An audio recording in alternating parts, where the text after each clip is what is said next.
Շնորհակալություն։ Ես էլ ճիշտ ասած կուզենամ որպես իրավապաշտպան կազմակերպության ներկայացուցիչ ընդգծեմ, որ այսօրը իզուր չենք ընտրել, հատուկ խորհրդանիշ ունի եւ ուզում ենք շեշտադրենք, որ անհայտ կորած անձանց եւ նրանց ընտանիքների խնդիրը զուտ մարդասիրական կամ վիճակագրական խնդիր չէ, հա, կարծես թե արդեն այդ տեսանկյունից է պարզապես ներկայացվում խնդիրը, այլ դա հստակ մարդու իրավունքների խնդիր է։ Մարդու իրավունքները ենթադրում են, որ պետությունը ունի պարտավորություն, այսինքն մենք խոսում ենք ոչ միայն իմանալու ճակատագիրը, հա, գտնվելու վայրը, կյանքի իրավունք ապահովելը, խոշտանգումից զերծ մնալու եւ մնացած այլ իրավունքները, որոնց մասին Տիկին Սահակյանը նշեց, այլ հստակ կա պարտավորություն պետության կողմից, այս դեպքում պետությունների, որովհետև խոսքը գնում է երկու պետությունների մասին, եւ Ադրբեջանի եւ Հայաստանի, տարբեր տեսանկյուններից, բայց պարտավորությունները առկա են եւ կաշկանդող են, եւ ինչպես արդեն նշվեց մի քանի անգամ,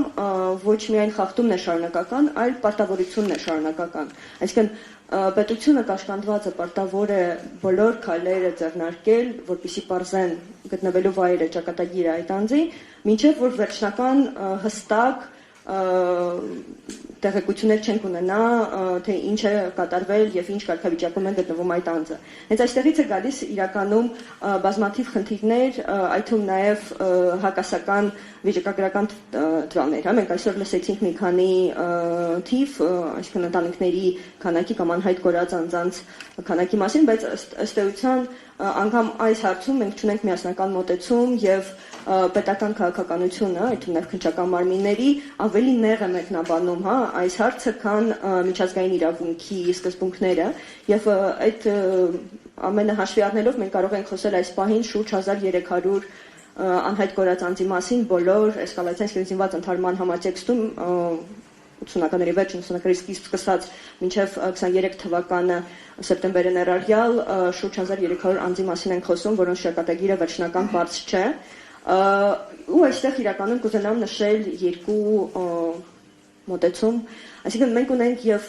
Ժնևան կոնվենցիաները, որոնց մասին հաճախ խոսում ենք, բայց կարծես թե փոքրինչ արդեն թերահավատորեն ենք մոտենում մարդասիրական իրավունքին, քանի որ կողմերը, հատկապես Ադրբեջանը չի պահպանում, հա, այդ պարտավորությունը եւ խոսում ենք նաեւ մարդու իրավունքների միջազգային իրավունքի կոնվենցիաների մասին կամ հռչակագրերի մասին, որոնք որ կաշկանդում են կրկին եւ Հայաստանին եւ Ադրբեջանին։ Այսինքն խոսքը գնում է նախ որոնելու մասին եւ մենք որպես իրավապաշտպան կազմակերպություն գործընկերների հետ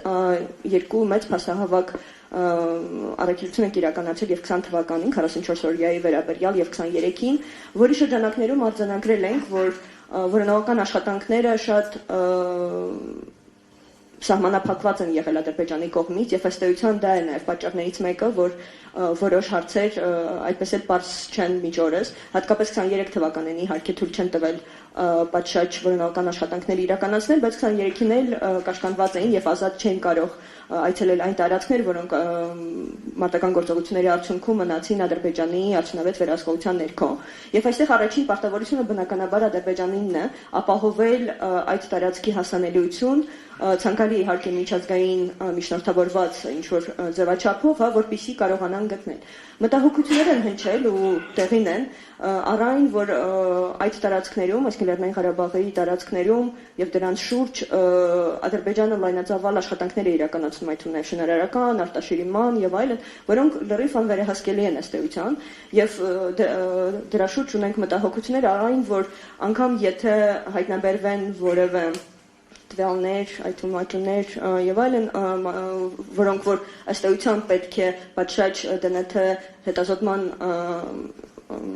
ենթարկվեն եւ պարզվի թե ում են պատկանում, ըստ էության մենք միայն լսում ենք Ադրբեջանի ռոպագանդան, որ գտել ենք այսքան անձի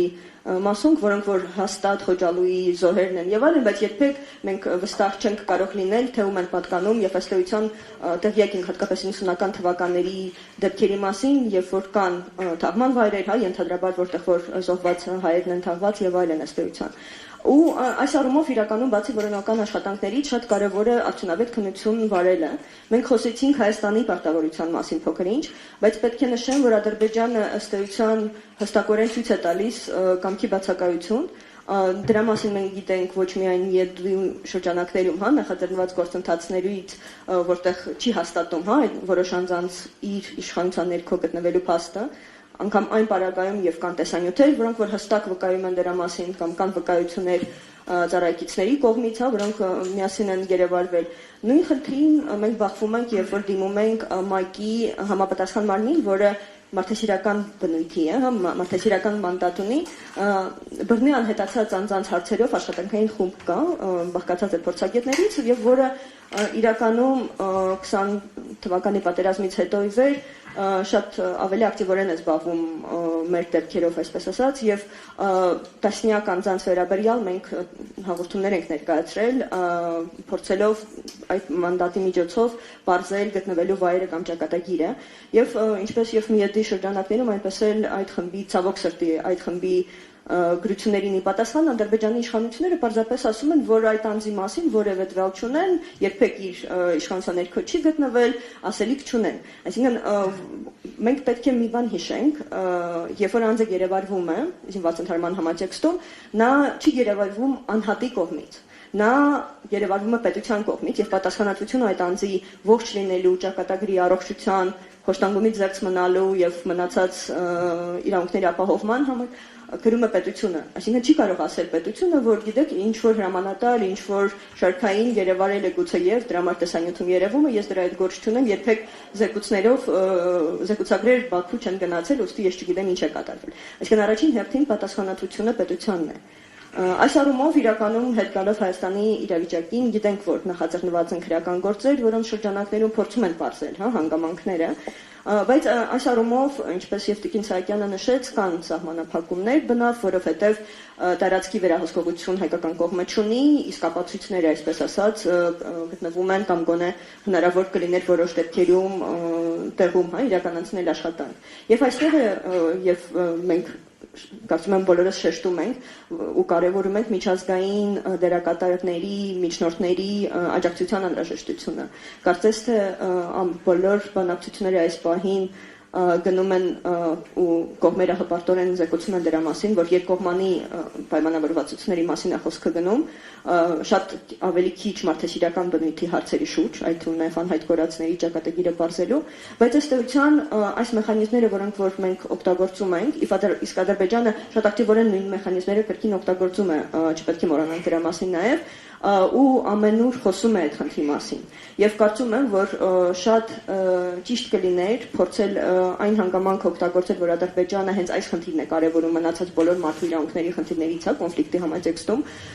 փորձել հենց դա օգտագործելով ավելի ակտիվացնել եւ չսպասել, որպեսզի խաղաղության պայմանագիրը կնքվի եւ հետագայում նոր քայլեր ձեռնարկվեն։ Եվ ավարտելով, մինչև խոսքը փոխանցելը կուզենամ մի միտք արտահայտեմ, որը կարծես թե երկրորդում է արդեն նախորդիվ, բանախոսների ասածին, որ մենք չպետք է ժամանակը ձգձգենք, անհետաձգելի են այս գործողությունը, այսինքն հրատապ են։ Եվ ամեն օր աշխատում է մեր դեմ։ Ըստ էության ամեն օր մենք կորցնում ենք ապացույցներ, մենք կորցնում ենք ինչ որ հավանականություն ավելի շուտ բարձելու, թե մեր հայրենակիցների հետ